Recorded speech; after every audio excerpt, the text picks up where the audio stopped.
Hello Aries, Sun, Moon Rising and Venus signs. Kamusta po kayo? Sana po ay nasa mabuti kayong kalagayan. Welcome back po sa Star Tarot. At kung bago kayo rito, welcome din po kayo. Please subscribe, like, share my videos, and leave me a comment po kung nakaresonate po kayo. Thank you. So first card ni Aries, we have travel, long distance communication will open up your life, exciting experiences for singles and career advancement for others. Ayan. So maaaring merong travel, no? Ang iba sa inyo dito, baka itong exciting experience na to could be parang baka ang travel ninyo adventure, no? Or po pwedeng um o puwedeng related din ito sa trabaho. Maybe you are given that opportunity to work somewhere, maybe outside the country, puwedeng gano'n, 'no? Kaya this is very exciting para sa'yo. And for others naman, magkakaroon daw ng career advancement. So this is really beautiful time, 'di ba, para sa inyo kasi marami ang, pupuwedeng maganap, 'no, na talagang ka-ano, tawag dito, ka-enjoy-enjoy talaga, 'no? So, baka meron ditong mga ano, baka merong mga magbubukas na, opportunity, may mga offers na dadating sa inyo. So, we also have twists and turns. Carefully made plans could be thrown out the window as major changes and interruptions surround you.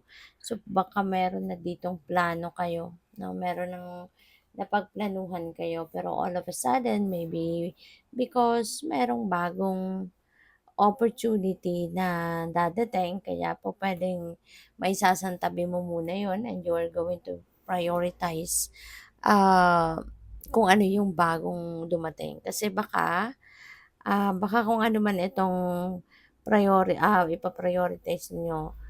Baka ano 'to, kumbaga once in a blue moon lang ito mangyari, once in a blue moon lang dumating, kaya you want to take advantage of that first. Kasi alam mo naman na siguro yung pinagplanuhan mo, puwede mo pa rin namang, gawin yon some other time, kaya pa-prioritize mo muna kung ano 'tong bagong dumating, 'no? So, yun, kailangan lang na lagi din reminder din sa inyo na lagi din kayong magpapahinga. Okay? Always take care of yourself and prioritize your well-being, your health muna. Yun ang unahin ninyo lagi para kahit ano man ang dumating, your body will be ready, 'di ba? Yung isip ninyo, yung sarili ninyo, you will be ready, 'di ba? For adjustments. So we have burnout. Your hard work will see results, but your health needs to be maintained. So check in with your doctor, dentist and health professional and try to maintain a healthy lifestyle. So siguro pagod na ang iba sa inyo Aries. Maaaring may mga physical discomfort na din na nararamdaman ng iba, nararanasan. Kaya you really need now um, to, ang tawag dito, spend time, no? Spend time with yourself. Alagaan mo ang sarili mo. Get the quality sleep that your body needs. At saka, galing ka kasi sa tagumpay, so maaaring you've been working long hours para dito. Siguro panay overtime ka para dito. Kaya ngayon, na napagtagumpayan mo na yan, focus ka na din muna ngayon sa pag-maintain, 'no, or pagbawi sa pagod, sa stress, 'di ba? Kung kailangan mo ng check-up, kung kailangan mo ng, ah, magpadoktor, now is the time na kailangan mong bumawi muna, 'no, sa inyong katawan, okay? So what else? We have tough times ahead. Think long term and make decisions accordingly. So avoid negative people, okay? At all cost. All right? Iwasan mo daw muna ngayon ang mga negative people. Iwasan mo yung mga negatibong tao kasi totoo naman, 'di ba? Kapag binansin mo ang mga 'yan and entertain mo 'yan sa sarili mo, mga negative thinking people, eventually magiging gano'n ka na din sa kanila. 'di ba?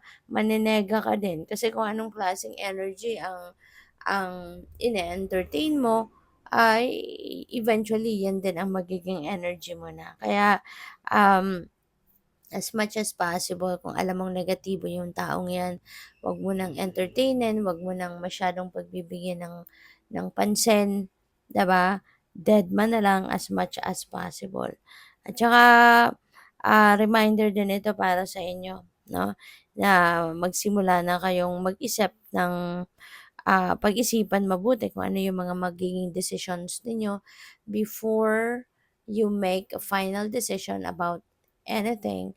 Pag-isipan mabuti. Okay? Ikonsulta ninyo yung inyong ang inyong intuition so that you will be guided accordingly. Okay? So, tignan natin kung ano pa ang ganap for Aries.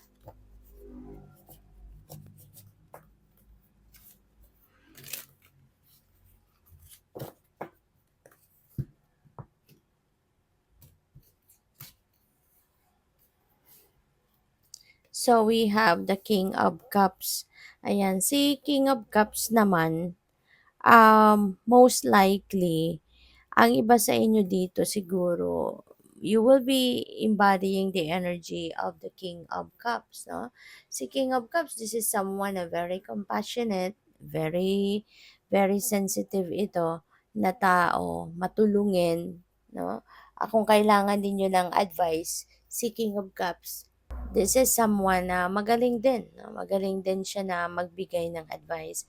Kaya pupuwede rin naman na ito siguro yung inyong lalapitan, 'no? Maybe you are going to, to ask for his help dito. Baka meron kayong advice na kailangan marinig sa ngayon and maybe you are going to, um, you're going to consult this person sa ngayon, no? Or yun nga, puwedeng you are going to embody the energy of King of Cups at baka kayo naman, no, yung puwedeng lalapitan na kung sino man.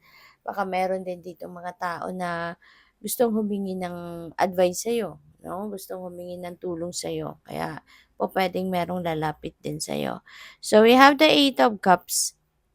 Departure energy ito at kung ano man ang pupuntahan ninyo, doon kayo magiging masaya. This is going to be a life-changing, na desisyon na iiwanan mo na yung kung anumang sitwasyon ito sa buhay mo and you're going to create a beautiful change in your life. Yung desisyon mo na ito is going to change talaga pa pwedeng ah, trabaho, pa pwedeng career path, pa pwedeng relationship. So, depende yan sa inyong sitwasyon. But definitely, meron kayong iiwanang dito, major area of life kasi alam mo nang hindi na yan para sa'yo. Alam mo nang hindi yan na nakakabuti para sa'yo. Alam mo nang hindi ka na dyan aasenso, something like that. No? Kaya tatalikuran mo na to, iiwanan mo na to. Okay? So good luck sa iyo. Thank you for watching. Love and light. Namaste.